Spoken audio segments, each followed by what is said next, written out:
bonjour ou bonsoir par rapport à l'heure que vous nous suivez. Aujourd'hui, nous nous retrouvons encore dans ce cadre magnifique ici à Meaux, en France. C'est une région parisienne, dans la périphérie du centre de Paris, à Meaux. Et nous retrouvons aujourd'hui notre sœur Mvutu. Je pense que vous l'avez déjà découverte la première fois au Salon Kamit où on a eu l'occasion de pouvoir échanger avec elle par rapport à la PNL et aussi elle a développé par rapport à la thérapie Gestalt qu'elle est praticienne. Aujourd'hui, nous nous retrouvons encore ici à Meaux pour que nous puissions continuer notre échange par rapport à ces thématiques de la psychologie, du PNL, et puis nous allons développer. Elle n'est pas spécialiste du PNL, mais elle frôle un tout petit peu cette réalité, cette thérapie du PNL, dans ce qu'elle fait, dans ce qu'elle pratique en tant que praticienne à la Gestalt thérapie. Alors, bonjour notre sœur Mvutu. Bonjour à toi. Bonjour. Alors, comme je venais de dire tout à l'heure, donc, on se retrouve pour pouvoir échanger encore par rapport à cette thématique de la Gestalt thérapie. Nous avons déjà enregistré une première capsule et aujourd'hui, nous attaquons la deuxième capsule, c'est-à-dire la continuité de ce qu'on a commencé la dernière fois. Alors, je laisserai d'abord que vous puissiez aussi vous présenter pour les gens qui ne vous connaissent pas, qui vous découvrent pour la première fois. Que diriez-vous de la sœur Mvutu? Ben alors, bonjour à tous. Effectivement, donc la sœur Mvutu, je suis psychopraticienne en Gestalt thérapie, donc depuis deux petites années. En tout cas, j'expérimente déjà cette thérapie depuis 2 petites années. Je suis également professionnelle donc dans l'éducation spécialisée. Je suis éducatrice spécialisée. Donc là, depuis à peu près 10 ans. Donc voilà, disons que je suis dans le monde psycho-éducatif depuis voilà une grosse dizaine d'années. Voilà, maman aussi, comme vous l'avez entendu la dernière fois, d'un nouveau-né qui a aussi besoin de mon énergie. Donc je suis vraiment dans le don de moi dans ma vie privée et le don de mes compétences dans ma vie professionnelle et donc dans ma communauté, la communauté afro, dans laquelle je suis référencée, comme je disais la dernière fois, par ma couleur de peau, mais ma communauté mondiale aussi, parce que finalement les valeurs, voilà, on va parler tout à l'heure vraiment de manière approfondie de la constitution d'un individu, mais mes valeurs sont aussi... C'est limité seulement à la couleur de peau. On ne se limite pas seulement, en tout cas moi je ne me limite pas seulement à la couleur de peau, parce que parce que nous pouvons être liés, comme je le disais la dernière fois, par des besoins beaucoup plus grands que notre couleur de peau. Ok. Ici, nous sommes dans un cadre, ici à cette boulangerie 11, ici à Meaux. Ça vibre, mais du moins, j'espère que vous aurez le meilleures images, aussi un meilleur son par rapport à cette capsule. Alors, la dernière fois, nous avons commencé par rapport à tous ces slides que vous m'avez envoyés de la Gestalt thérapie, une psychologie humaniste. Alors, nous allons faire une sorte de récapitulation pour pouvoir mettre un peu les gens dans le bain de cette première partie de l'émission qu'on a pu échanger, que vous allez découvrir ça dans le prochain jour. Alors, nous allons récapituler un peu. Ça a été de quoi? Qu'est-ce qu'on a parlé un peu de la Gestalt thérapie, c'est-à-dire celui qui l'a fondée et qu'est-ce qu'est vraiment cette Gestalt thérapie? Oui, alors, c'est bien, on s'est arrêté vraiment à la diapo sur qu'est-ce que la Gestalt thérapie, donc on va vraiment l'approfondir un peu plus aujourd'hui. Mais pour récapituler, on avait vraiment vu le lien fondamental entre les différents humains, leurs besoins, la nécessité d'être entouré, la nécessité d'être voilà, qu'un bébé, comme je disais, mon bébé là qui vient d'arriver, il a absolument besoin de l'amour inconditionnel de son entourage pour se développer. Et donc ça, je pense que c'est commun à tous les individus, peu importe leur appartenance culturelle ou religieuse ou géographique. Et donc à partir de cet amour inconditionnel, l'être humain évolue avec des besoins. On a parlé de la pyramide de Maslow, par exemple, effectivement, qui a nécessité certains besoins vraiment d'abord primaires, puis des besoins évolutifs en fonction de l'évolution de l'individu. On a parlé de la notion de santé également, la notion de la santé qui finalement on parlait un état complet de bien-être social, mental et physique, et qui ne comporte pas seulement la notion de maladie. Voilà, donc après on a balayé un peu les différents stéréotypes de la psychologie. Les clichés, oui. Voilà, les vraiment clichés, les idées reçues un peu de la psychologie, qui concernent souvent la notion de la richesse ou la notion c'est pour les blancs. Parce que effectivement c'est plus en Occident que parce que les besoins primaires sont déjà remplis, le besoin de manger, s'habiller et aller à l'école et être logé sont déjà remplis par la société. Bon, on peut aussi dire, quand vous dites le besoin primaire, c'est par rapport aussi à cette définition, par rapport à un peuple, par rapport aussi à une cosmogonie, qu'on peut identifier ceci ou ça, ce sont des besoins primaires. Ça peut être pour les autres, pas les besoins primaires. Je vous laisse développer alors. Tout à fait, tout à fait. Alors les mots ne sont des mots. Voilà, on va pas s'arrêter sur effectivement les différents mots et appellations de chaque socioculture. Maintenant, moi, il me semble quand même que tous les individus de ce monde ont besoin de manger. Exactement. Ont besoin d'habiter quelque part de manière stable, pour se construire mentalement. Donc, voilà, pour s'épanouir en fait. On parle d'épanouissement. Alors là, on est bien d'accord, les besoins primaires. Alors. Voilà. On va l'appeler besoins primaires, nous ici avec moi. Donc voilà, en Occident ici, les besoins primaires sont remplis. Donc on peut aller transcender un peu, aller plus loin. Aller un peu plus loin et se dire que ok, maintenant j'ai ma maison, maintenant je mange un petit peu à ma faim parce que je fais des études, parce que la société me permet aussi d'avoir un cadre concret où mes études me permettront de travailler.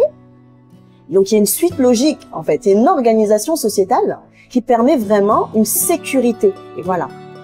Parce que l'idée vraiment de la psychologie, c'est de développer une sécurité interne et une sécurité externe. Okay. Donc voilà, à partir de ces différents besoins remplis, maintenant, je sais que je peux continuer tranquillement à me dire que j'ai besoin d'aimer, j'ai besoin de m'accomplir, j'ai besoin de nourrir mon cerveau, de nourrir mon intellect. On parle de la connaissance chez nous, la connaissance, non? Exactement. Voilà. Quand le ventre, on dit aussi un ventre enfermé d'un point d'oreille. Donc d'abord, sous ces besoins, si on a un ventre, disons, qui est nourri, qui est bien rempli, la tête qui réfléchit. Donc on tomberait d'accord avec ça. Alors on a développé, disons passé beaucoup de slides que vous m'avez renvoyés.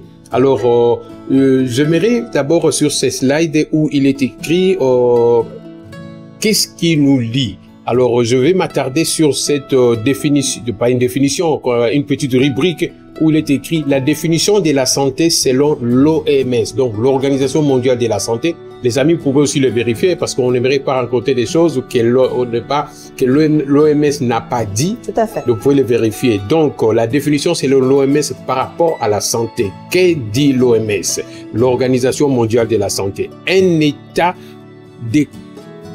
de complet bien-être physique, mental, social, qui ne consiste pas seulement à une absence de maladie ou d'infirmité. Alors, donc, c'est-à-dire, selon l'OMS, quelqu'un qui est en bonne santé, qui est en santé, voilà, ne devrait, ces éléments ne devraient pas définir quelqu'un qui est en santé.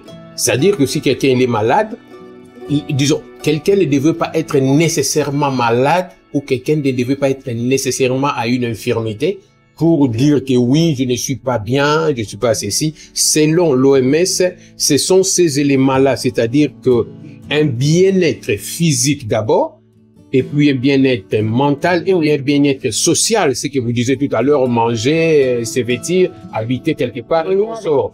Exactement, la sociabilité. Ce sont les trois éléments-là, selon l'OMS, qui caractérisent que quelqu'un est en santé. Alors, donc, on peut voir aussi quelqu'un se balader comme cela, il n'est pas en bonne santé parce qu'il n'a pas ces symptômes-là. Alors, que direz-vous par rapport à cette réponse? Tout à fait, tout à fait. Alors, quelqu'un, on parlait d'infirmité ou de maladie. Pour le coup, dans l'OMS, là, quelqu'un qui a une maladie, qui a une déficience, on va parler de déficience physique ou neurologique ou mentale pour le coup, cette personne n'est pas forcément en mauvaise santé parce qu'elle peut être en lien, elle peut quand même être en bien-être, elle peut quand même avoir un bien-être physique. Alors bien sûr qu'elle est limitée, hein, donc la limite, la déficience va la réduire à minima, mais cette réduction partielle ne va pas caractériser son bien-être physique, mental et social. Il peut tout autant être en lien avec les autres, il peut tout autant se sentir bien mentalement et se sentir quand même bien globalement physiquement parce qu'il respire, parce qu'il faut quand même se déplacer, accéder, ben voilà.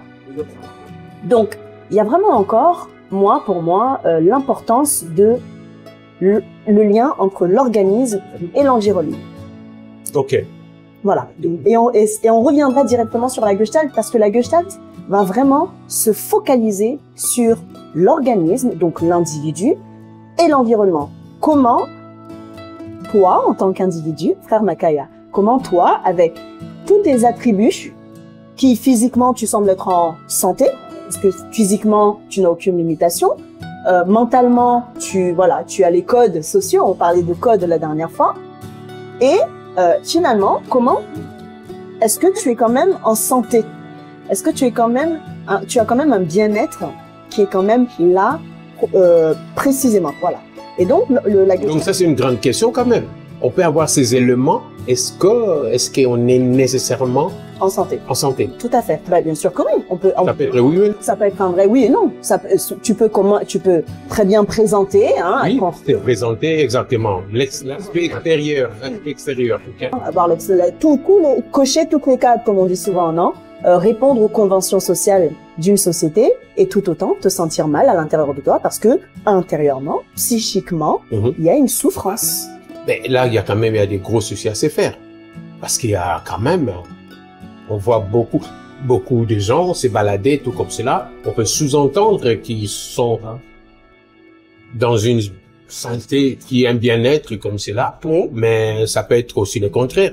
Mais maintenant, est-ce qu'il y a des éléments que quelqu'un peut déceler que, oui, il y a quelque chose, un élément déclencheur qui lui pousserait à réfléchir pour dire, là, j'ai besoin d'une thérapie ou qu'on puisse vraiment prendre soin de moi? Alors, en fait... Sans pouvoir attendre seulement les symptômes, entre autres maux de tête, tout comme ça. C'est qu'on appelle le premier regard, ce qu'on appelle maladie. Le premier regard, effectivement, c'est comme tu dis, quand on est déjà entraîné dans le rythme de la société, on se lève, ici en Île-de-France, c'est vraiment métro, boulot, dodo. Certains cumulent 2 à 3 boulots parce qu'il faut répondre à des exigences familiales, des exigences, voilà. Même si la maison, on a une maison, on a un crédit à rembourser, enfin voilà. Il y a vraiment plein d'exigences comme ça qui sont posées par soi-même. Que ce soit par la société ou conditionné par... Le conditionnement, exactement. Ou par son enfance. Voilà, son enfance. Si on a grandi dans une famille, les croyances de son enfance. Si on a grandi, par exemple, dans une famille qui nous dit que on doit absolument, en étant adulte, avoir une maison, un chien, une voiture, une femme, bah, on va se donner l'exigence d'avoir ça. Pourtant, si on n'est pas du tout aligné, une forme de pression. Une forme de grande pression. Pourtant, on n'est pas du tout aligné à ce qu'on veut soi-même. Bon. Et donc, quand on n'est pas aligné comme ça, à un moment donné, la vie nous offre des déclencheurs. Physiquement, on peut avoir des petites, je sais pas moi, les petits AVC. Les AVC, par exemple, sont des réels signaux d'alerte pour reprendre sa vie en main. Mais là, on est déjà au niveau des symptômes, quand même. On est déjà au niveau des symptômes. Alors, c'est pour ça que, en fait, les symptômes arrivent quand soi-même individuellement, on n'arrive pas à prendre conscience que là, par exemple, je me comporte, ça me va pas là, la vie que j'ai. Ça me convient pas. En fait, les symptômes nous sont donnés vraiment en cadeau. Moi, j'aime souvent appeler ça des cadeaux de la vie. En dernière position, on peut dire comme cela. Voilà, en dernière position, quand déjà dans le chemin, dans notre propre chemin, on ne parvient pas à se dire, à se regarder soi-même et se dire que là, ok, est-ce que la vie que je suis en train de mener me correspond vraiment? Est-ce que je suis vraiment en phase, pour changer de terme, j'aime beaucoup parler d'alignement, mais pour changer d'expression, en phase avec mes propres besoins. Est-ce que le fait là de faire deux travaux en même temps là pour répondre à telle ou telle pression, est-ce que ça me... Payer ses crédits. Payer ses crédits, envoyer de l'argent en Afrique, voilà. Ou même pour les personnes de l'Europe de l'Est, envoyer de l'argent, parce que beaucoup aussi sont ici et envoient de l'argent en Europe de l'Est. En fait, devoir répondre aux exigences de l'extérieur sans pour autant se préoccuper de ses propres volontés ou valeurs à soi. On peut aussi dire que l'être humain est quand même victime de ce que la société l'a conditionné. C'est pas peut-être pas voulu, mais des fois c'est subi. Non, l'enfant... Né dans cette situation, on est né dans cet environnement, l'homme et son environnement. On est né dans cet environnement, oui. On a grandi dans cet environnement, oui. Et à un moment donné, vers l'âge adulte, à partir de 20-25 ans, le cerveau émotionnel, le cerveau se construit, la conscience est assez organisée pour que chacun puisse commencer à faire des choix. Chacun puisse se remettre en question sur... C'est pour ça que certains vont avoir une situation de burn-out, par exemple, au niveau du travail. Le burn-out, à un moment donné, c'est vraiment un rappel pour se demander que, mais en fait, là, je suis dans un chemin qui n'est pas le mien. Donc, pour être précis, un peu faire comprendre les gens qui nous suivent, c'est-à-dire il ne faut pas attendre seulement un symptôme d'une maladie, un élément déclencheur, c'est pas moi, ça peut être un deux, ça dit ça peut venir dans beaucoup de signaux que la vie nous fait comprendre que il faudrait qu'on puisse rentrer en nous-mêmes et chercher à savoir pourquoi c'est ci, pourquoi c'est là. Et chercher à s'aligner à notre mission de vie. Chacun a son potentiel. Nous arrivons sur Terre avec quand on parle de chaque être humain est unique, quand on dit vraiment que chaque être humain est unique, même si on est tous ressemblants sur certaines choses, on est unique. On est dans qu'est-ce qui nous lie, mais en même temps, on est unique.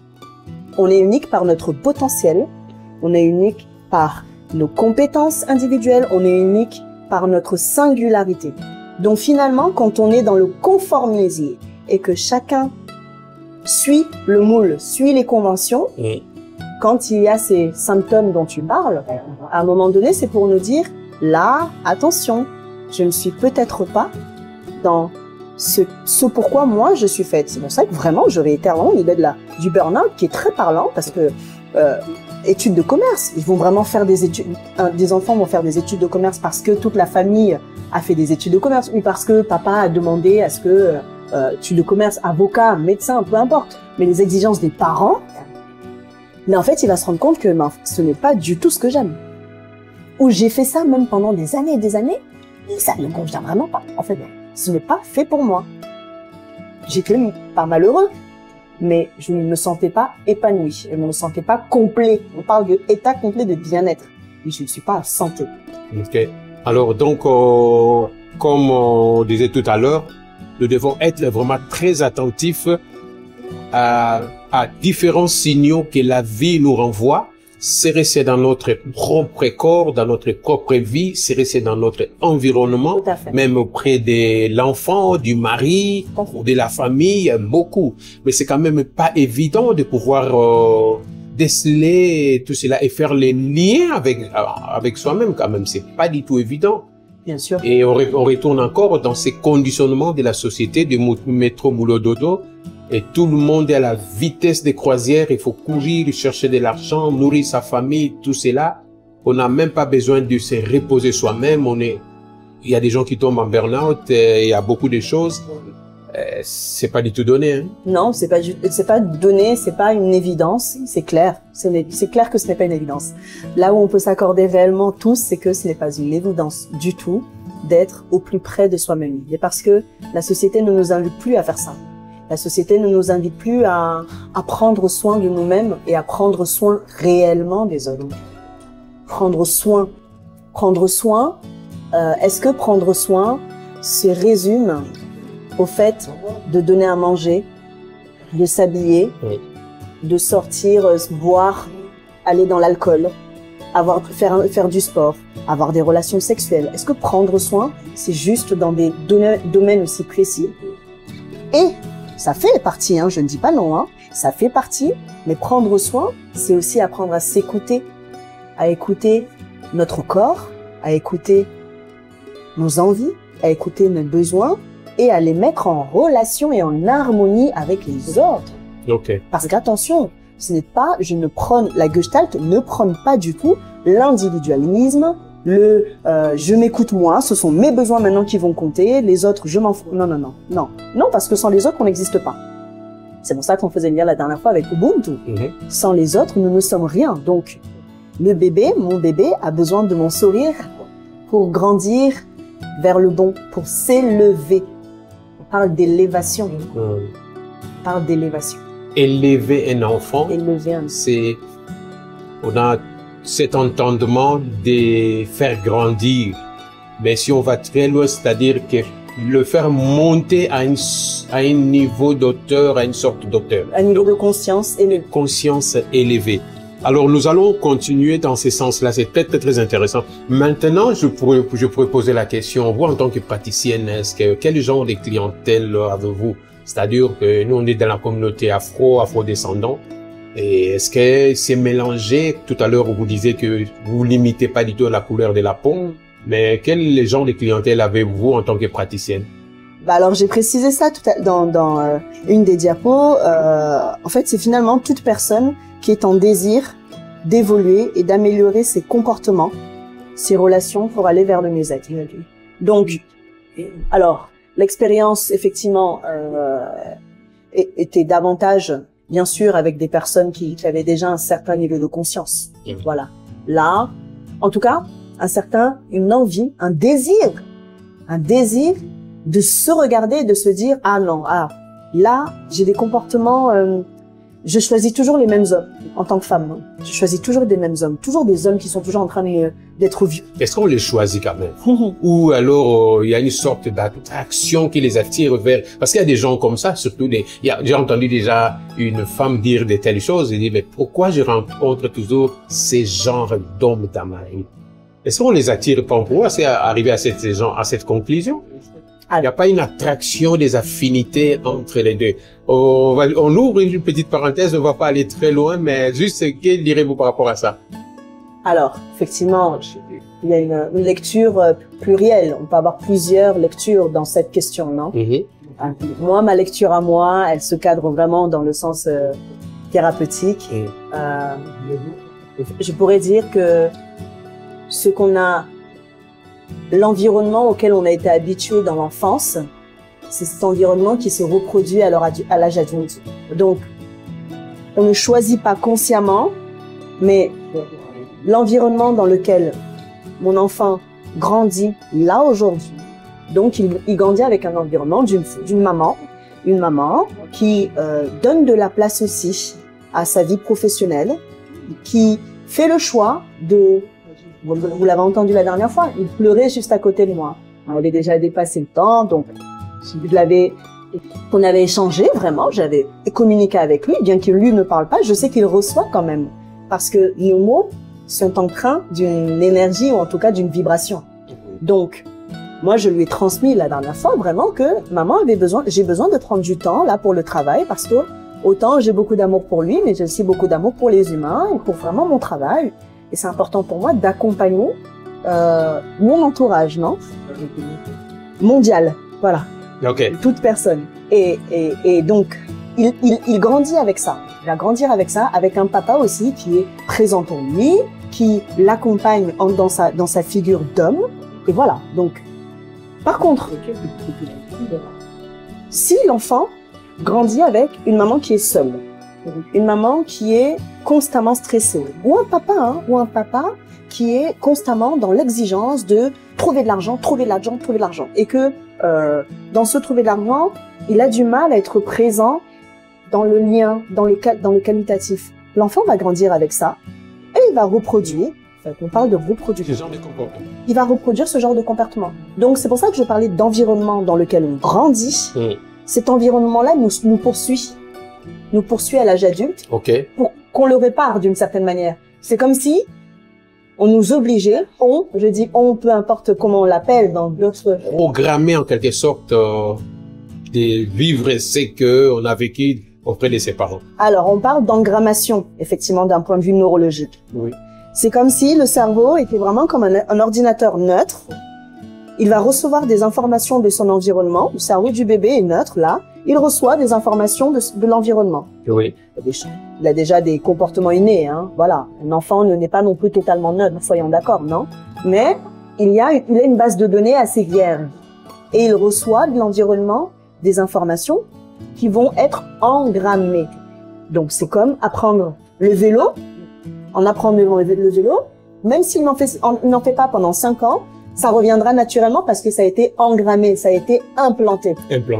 Implanté. Donc, c'est comme la conduite. Et donc, tu vois, c'est vraiment pourquoi... Et c'est là où il y a certaines femmes qui rencontrent... Qui vont intégrer que mon papa, il tapait ma mère quand j'étais petite. Et ben, c'est tout à fait normal que un homme me tape quand je serai grande. Parce que c'était... Oui. C'est quand même grave, hein. C'est quand même grave. C'est très grave, même. Ou c'est tout à fait normal, ou alors, selon le caractère inné de l'individu, elle va se révolter. Et c'est même elle qui va finalement produire une certaine forme de violence qui ne sera plus physique, mais une violence psychologique. Parce qu'elle va réduire son mari finalement. Et les femmes qui nous écoutent faire de tels propos. Alors, je suis navrée. Je suis navrée. C'est lapidé, hein. Non, mais je suis navrée Si vous n'êtes pas d'accord, je pense laissez-nous un petit commentaire en bas de cette vidéo. Nous aurons vraiment, pourquoi pas revenir encore avec la sœur Mvutu, la praticienne dans la gestalt thérapie, qui pourra répondre à vos différentes... J'ai précisé dans le tout premier slide que moi-même j'avais fait une thérapie. Parce que pour devenir psychothérapeute, on est obligé de faire. C'est ça que j'aime avec la psychothérapie, contrairement à la psychologie. La psychologie, tout à fait, parce que le psychologue, il sort de ses 5 ans d'études à l'université, il a la possibilité, mais il n'est pas obligé de faire une thérapie, de travailler donc sur lui-même pour accompagner les autres. En psychothérapie Gestalt et toutes les autres psychothérapies, on est obligé. Et effectivement, aujourd'hui, pour toujours avoir un recul, parce qu'en fait, c'est ça. L'espace de thérapie, c'est un espace privé et symbolique dans lequel on peut avoir un recul, un pas en arrière sur « Ah bah oui, en fait, c'est vrai que j'ai encore tendance, à reproduire le mépris que j'ai connu dans mon enfance.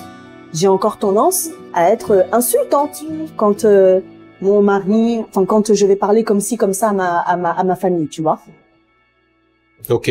Alors, je vais poser encore on va développer, on va évoluer. Maintenant, si on peut parler de la communauté afro et afro-descendants qui ont vécu des traumas.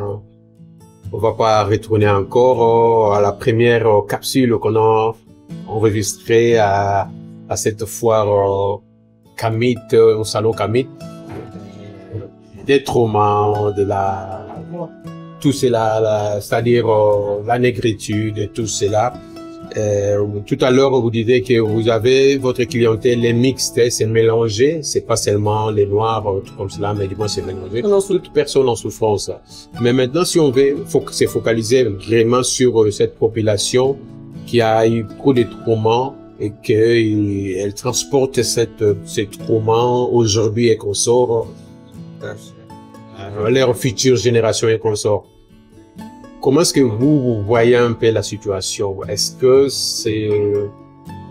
il y a plus dessus, il y a plus de, disons, le mal est déjà fait, et puis, comment est-ce que, quand vous recevez des gens comme cela, ou des afro-descendants, je sais pas, c'est ce que vous pouvez nous partager un peu votre expérience. La première réalité, c'est que je ne reçois pas beaucoup d'afro-descendants parce que peu d'afro-descendants sont d'accord avec l'idée d'avoir été traumatisés. C'est le postulat.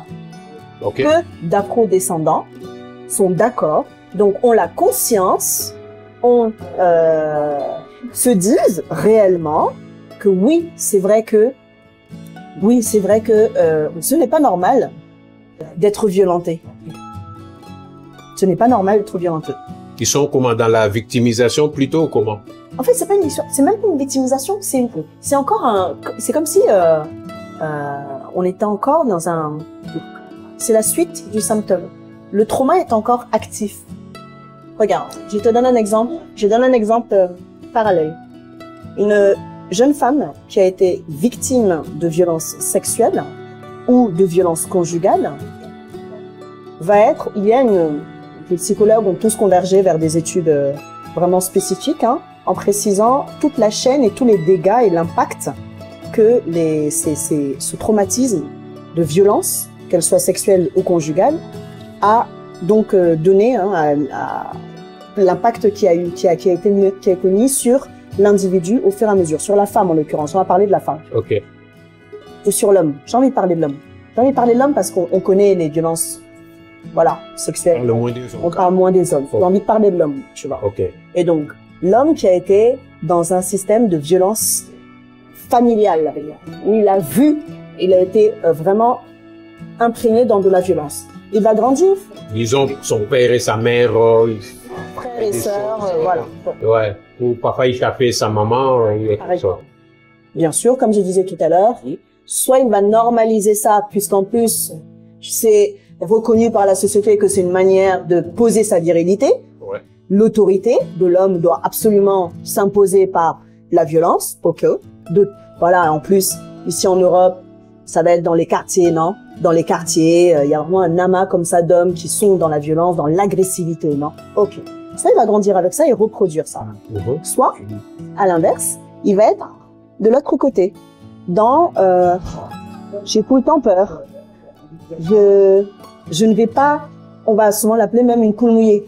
Vraiment il va être fébrile. Je ne vais pas, je vais éviter de chercher la violence parce que ça a été trop douloureux pour moi. Parce que moi, j'ai pas envie en tant qu'homme d'être violent envers mon entourage. J'ai aussi envie d'offrir autre chose, tu vois. Est-ce que cette personne pourra reproduire cela aussi dans sa vie? C'est ça que je dis. En fait, je dis que soit il va être dans l'excès, donc dans la reproduction de la violence qu'il a connue étant petit, soit à l'inverse. Soit en fait, je sais, il y a une histoire d'identification. Il va s'identifier à son père qui a produit la violence, ou il va s'identifier à sa mère qui a été victime de violence et qui était donc en souffrance. Parce qu'on est bien d'accord quand même que les mamans qui subissent la violence, même si elles vont quand même, il y a un côté transgénérationnel où la grand-mère va te dire que si dans le mariage ton mari te frappe, c'est normal, hein, tu dois seulement te taire. Chez les Maghrébins aussi, c'est beaucoup comme ça. Voilà. Et en se taisant, on se détruit aussi intérieurement. C'est pas qu'on se détruit, c'est que en se taisant, on ne parle pas, on ne réagit pas par la violence, mais on pense. Dans la pensée, il y a quelque chose qui se passe quand même. Quand on reçoit de la violence, on subit de la violence, on ne reste pas inerte. Bien sûr. Il y a quelque chose qui se passe quand même dans la tête.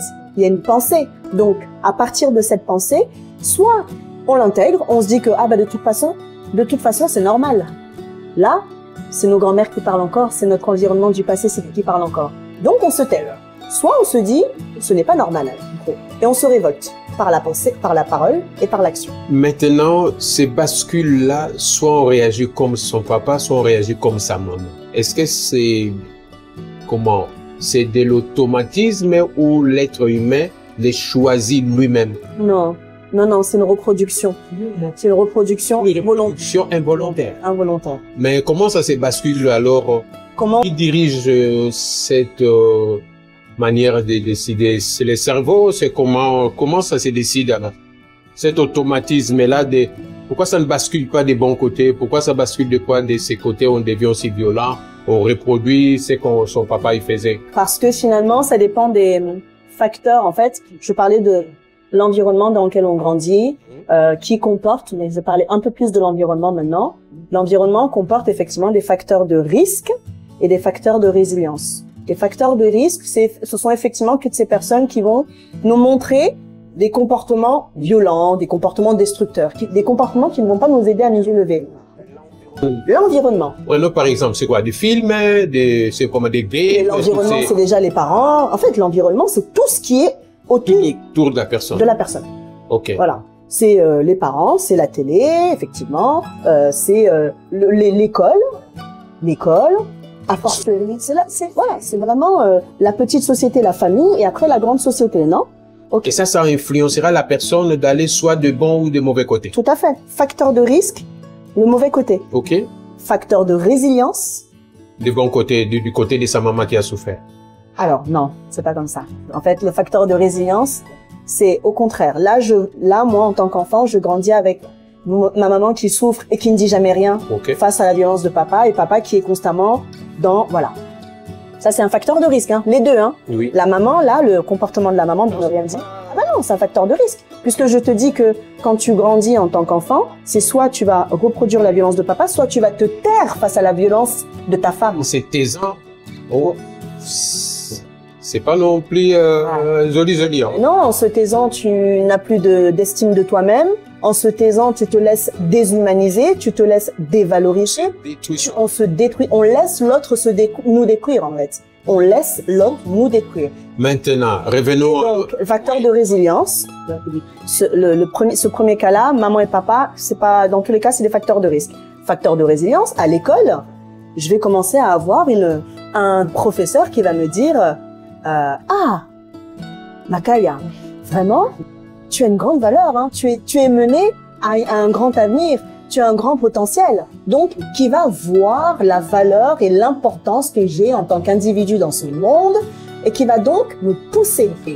Et ce qui fait que même si je n'ai plus ce professeur dans mon entourage quand je serai grand, je vais me rappeler que, ah, il y a tant de professeurs qui me regardaient et qui me disaient que j'étais que je serais grand, que je serais quelqu'un de bien. Je parle du professeur, la tante qui va venir aussi, qui connaît très bien ce qui se passe à la maison et qui va souvent me dire, tu sais, ce n'est pas normal, viens, je t'amène de la douceur sans même parler. En Afrique, on ne parle pas. En Afrique, on est dans les actes. Donc, qui va plutôt l'entourer de douceur, lui proposer une autre forme d'existence. Mais ça, c'est quelque chose, c'est quand même très, très important. D'où la responsabilité de la famille, de l'entourage, de là où les enfants y grandissent, la responsabilité de la société là où on grandit, quel genre de film, qu'est-ce qu'on projette, les médias aujourd'hui, des choses brutales, des trucs comme cela. Donc tout cela rentrait dans l'environnement de l'enfant qui grandit, qui influence l'enfant à aller soit du côté du papa, soit du côté de maman. Les deux ne sont pas non plus jolis, ne sont pas bons, mais du moins, il pourra trouver maintenant une solution, d'où alors là où vous intervenez en tant que praticien dans la Gestalt thérapie. Exactement. Alors maintenant, effectivement, on chute maintenant par rapport à cela. On va chuter vraiment sur la construction identitaire. Maintenant, vous venez pour pouvoir aider les gens pour qu'ils puissent d'abord réaliser tous ces détails-là, tous ces traumas, et après, vous aidez les gens pour pouvoir qu'ils puissent se retrouver le bien-être soi-même, disons, retrouver la santé, comme dit l'OMS. Exactement. J'ai envie de ne plus parler de trauma et de parler de douleur. Tu vois, j'ai vraiment envie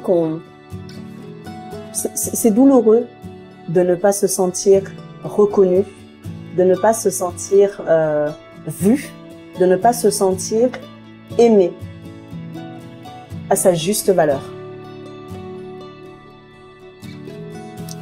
Encourager son enfant, son garçon, sa fille, en allemand on dit le loben, c'est-à-dire que dire des bonnes choses, de l'encourager. Regarde, tu travailles bien à l'école, tu es beau, tu es joli, et que tu es un bon élève, tu travailles bien. Bien sûr que s'il y a des lacunes, on peut toujours soutenir pour qu'il puisse s'élever. Donc c'est très important dans le psychique de l'enfant. Tout à fait. Et cela l'aidera beaucoup plus à se retrouver soi-même et à retrouver son bien-être et à s'élever petit à petit. Tout à fait. Ok. Tu as tout dit. Tu parlais vraiment de... En fait, c'est le regard. Quel regard on porte sur l'enfant? Dans l'environnement, il y a toutes les influences dont tu parlais tout à l'heure.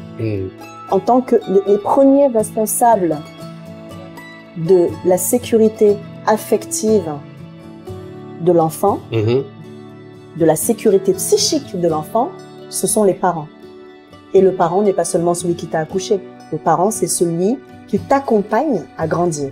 Donc là, vous voulez dire, c'est pas seulement le parent biologique. Tout à fait. C'est aussi ceux-là qui n'ont plus physiquement leurs parents, qui grandissent chez la grand-maman. Tout à fait. Et qu'on sort donc cette responsabilité leur incombe. Mais du moins, le parent biologique, vraiment papa et maman, ils ont une grande responsabilité d'élever leurs enfants. Pas seulement au niveau nourriture, mais de leur faire monter en hauteur. De le faire nourrir, de le monter en hauteur, de le nourrir, de lui donner tout l'amour et toute la valeur qu'il comporte pour que nous-mêmes, progressivement, dans son chemin d'adulte, puisse incarner cette valeur, incarner cette importance, faire des choix, qui puissent donc faire des choix après sains, bienveillants pour lui-même et bienveillants pour son environnement. Ok. Et après, reproduire donc le bon avec... Et pareil, c'est une transmission. Ok. Parlons maintenant sur... Nous pouvons ouvrir encore cette grande parenthèse de la PNL. Je rappelle que notre sœur, c'est une praticienne à la Gestalt thérapie, une thérapie de la reconstruction, on peut le dire comme ça en allemand, de reconstruire une personne. Alors, la dernière fois, on a frôlé un peu c'est-à-dire cette thérapie de la PNL, c'est-à-dire de la programmation neuro-linguistique. Donc, la personne est programmée ou reprogrammée et cela se verra dans son comportement, dans son agissement. Alors, maintenant, les descendants, les afro-descendants qui ont été chosifiés, perdu leur humanité, leur personnalité. Et c'est là, ça transcendait de génération en génération. Que direz-vous par rapport à cela? Parce que l'être noir ne s'aime même pas lui-même, n'aime pas son prochain. On se combat entre nous. Personne, celui qui a son petit business, tout le monde veut lui tirer vers les bas, l'effet crabe, on reste tous dans le même niveau. Mais pourquoi on s'aime pas? Est-ce qu'il n'y a pas vraiment une maladie si profonde qui s'est transcendée de génération en génération au sein de notre communauté? La maladie, pour d'abord vraiment directement répondre à ta dernière petite intervention, la maladie principale, je l'ai dit la dernière fois, c'est vraiment la méconnaissance de soi et la haine de soi. Le soi comporte plusieurs dimensions. Le soi, en Gestalt aussi, pas seulement en PNL, mais le soi en Gestalt va comporter une dimension spirituelle, transcendante, donc qui est vraiment au-delà du matériel, l'être, personnalité, donc ça s'appelle le self. Le soi, on l'appelle le self en Gestalt. Donc, personnalité, le je et le ça. On en avait parlé un peu brièvement là, tout à l'heure. Et donc, bien sûr, toujours, hein, la théorie du self, elle est toujours liée un peu à la notion de Freud, pareil, sur la construction de l'identité, sur l'individu, la perception de l'individu. Et donc, je disais, le soi, le self, il va y avoir un peu dans les réactions au quotidien, il va y avoir une sorte de prise de pouvoir. C'est comme s'il y avait un jeu de pouvoir comme ça entre qui prend les commandes. Imaginons vraiment qu'on est dans une voiture avec le self là. Qui prend les commandes? Qui est aux commandes du volant? Est-ce que ça va être mon ça? Mon ça, donc c'est tout ce qui concerne les émotions, les pulsions, les frustrations. Et ça, le peuple afro-descendant est très frustré par beaucoup d'objectifs, beaucoup de projections que chacun se fait, mais qu'il n'arrive pas à atteindre parce qu'il y a tellement de limites, il est tellement limité Une femme qui a des grandes ambitions professionnelles, un homme qui a des grandes ambitions ou des envies quelconques, ne va pas pouvoir les atteindre parce qu'il est conditionné et complètement fermé par des protocoles, des rôles qu'il doit faire. Alors, ne parlons pas des religions qui vont encore plus nourrir ce rôle. Voilà. Donc, en fait, on brime et on ne comprend pas. On limite la personne. Voilà, totalement. Donc, on a donc plusieurs frustrations qui vont être dans ce fameux ça. Frustration, pulsion, on a dit, émotion, non digérée, etc. Dans le jeu, il va y avoir les différentes dimensions. Le jeu, c'est celui qui, en gros, va décider, de manière générale. Voilà, qui va parler, qui va aller dans l'action, en fait. Le jeu, c'est celui qui va dans l'action. La personnalité, c'est tout ce qui comporte nos croyances, nos valeurs, nos idées. En fait, c'est vraiment le monde des idées. Et après, l'être, voilà, toute la dimension spirituelle. Et je disais donc, le self, on est donc dans une voiture. Celui qui prend le volant, généralement, je n'aime pas trop faire des généralités parce que la thérapie, on n'est pas dans les généralités, on est dans la singularité.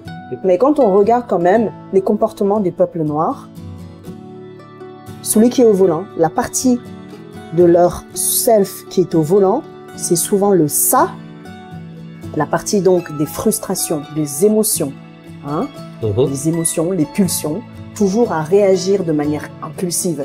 Comme on dit souvent, on aime souvent observer et dire, quand d'autres peuples parlent du peuple noir, ils ne savent pas se contrôler, ils sont toujours en train de parler fort. Il y a quand même plein d'idées qui sont accolées au peuple noir parce qu'il y a une difficulté à se retenir. Une difficulté. Est-ce que c'est pas des clichés, c'est pas des stéréotypes? Ah, ça, c'est des stéréotypes complètement. Mais vous dites quand même que c'est aussi... Ah ben oui, ça fait partie. Ça fait partie aussi, on parle fort. Oui, on parle fort, on fait pas attention aux autres. On aime...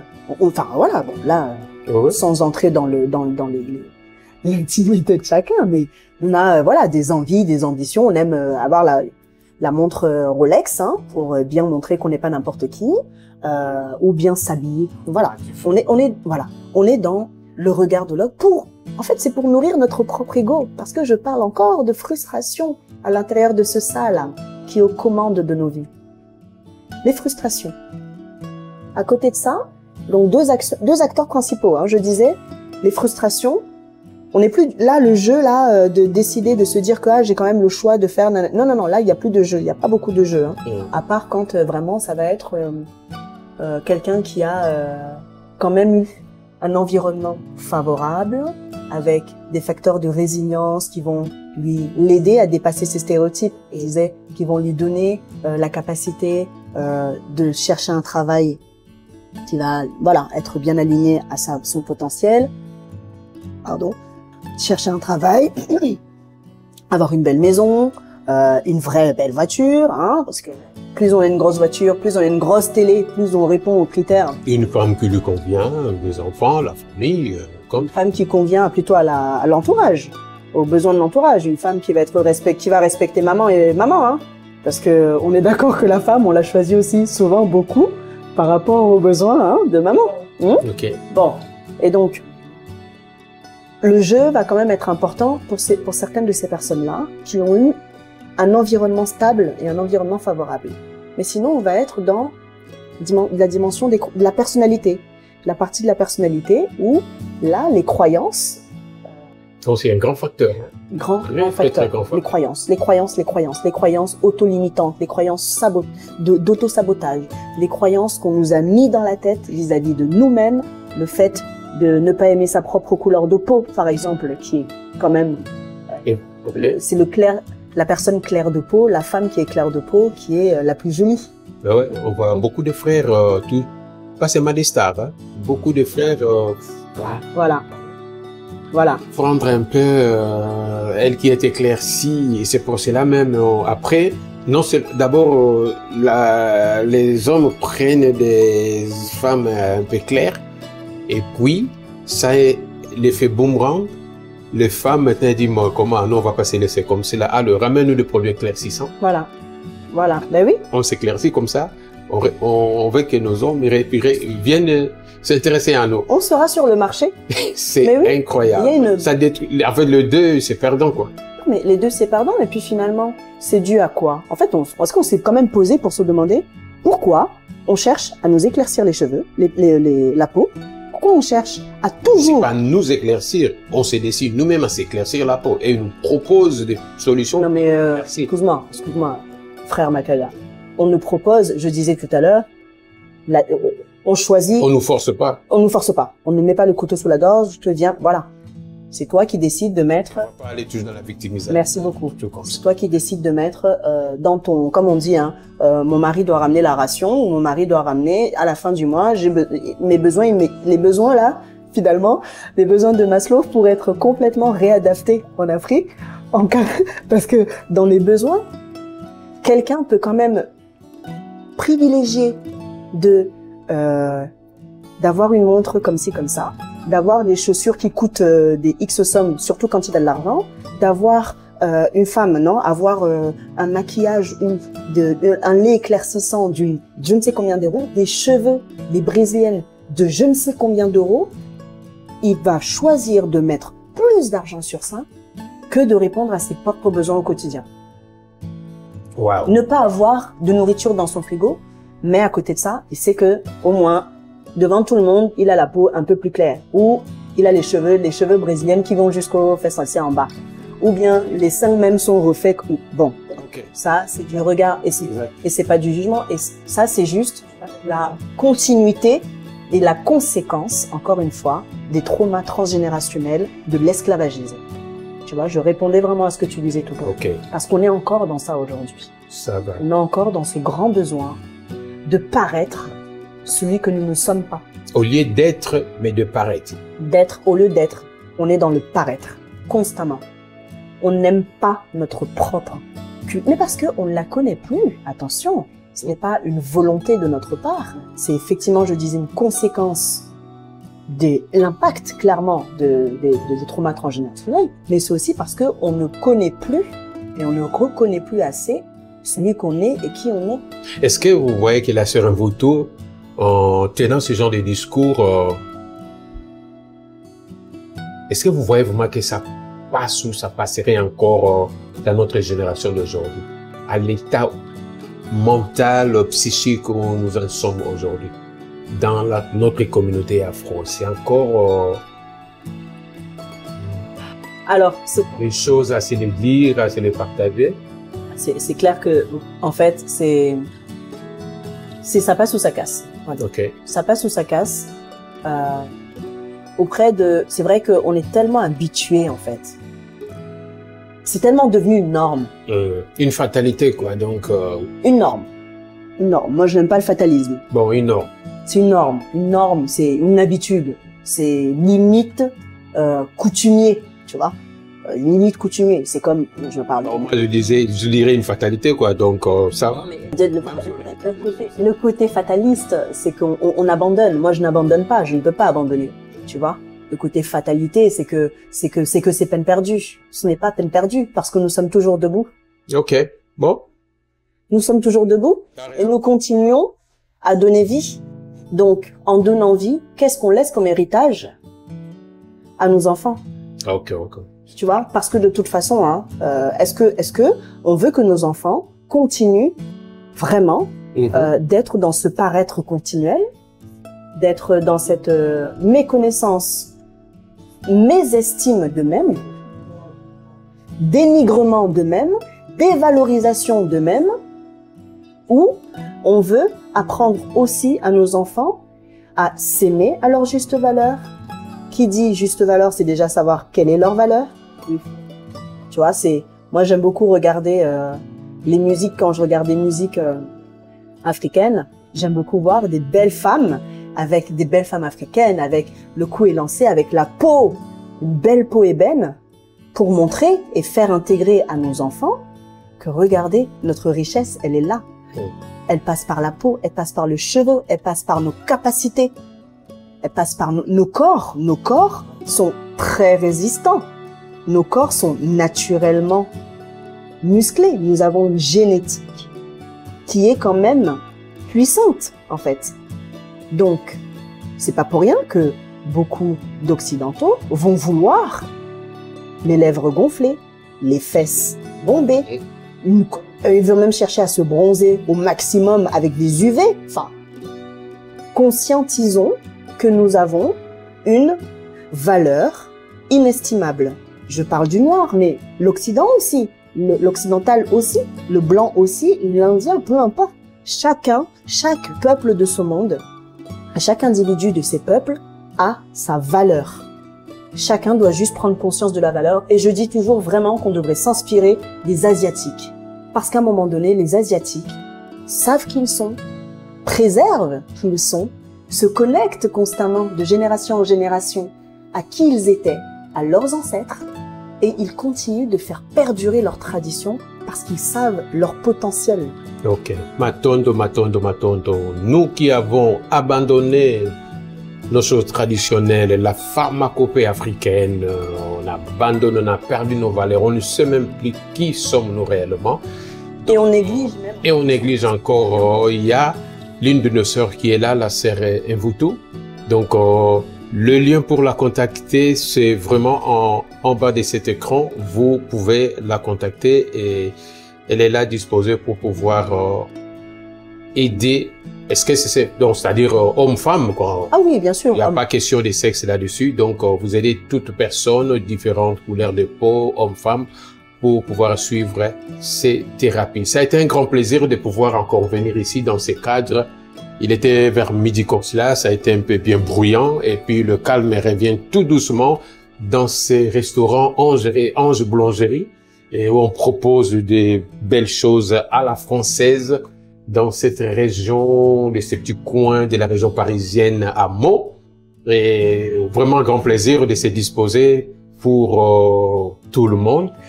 Et singulièrement, pourquoi pas la charité bien ordonnée pour sa communauté. Exactement. Afin qu'elle découvre aussi qu'il y a l'une d'elles qui est dans ces coins de Paris, en France, qui propose ces genres de thérapie. Bientôt, ça, vous aurez une place vraiment physiquement présentielle. Ça va commencer bientôt, je pense, au mois de juillet. Juillet, l'ouverture, certainement on sera là, on verra bien, pour pouvoir faire un peu jaser le moment, faire la de prochaine fois, bruit. tu viendras dans mon cabinet alors, monsieur. Pourquoi pas, on viendra à ça. Pourquoi pas aussi suivre, tout le monde en a besoin. Merci beaucoup de se disposer. Il y a le petit qui est là, mais du moins, il se dispose pour pouvoir partager avec nous et faire découvrir cette thérapie de Gestalt thérapie, la thérapie qui nous reconstruit nous-mêmes, de nos valeurs, de notre bien-être intérieur. Et qui nous réconcilie. Qui nous réconcilie avec nous-mêmes. C'est ça que ça a voulu m'échapper. Merci encore. Matondo Akiba. Akiba. Dankeschön. Merci beaucoup. Dankeschön, auf Wiedersehen. Merci beaucoup. Au revoir. Prenez soin de vous surtout. Au fitolweke, en Suisse encore. Merci, Matondo. À bientôt. Danke. Merci. Ote pote pas tout le monde.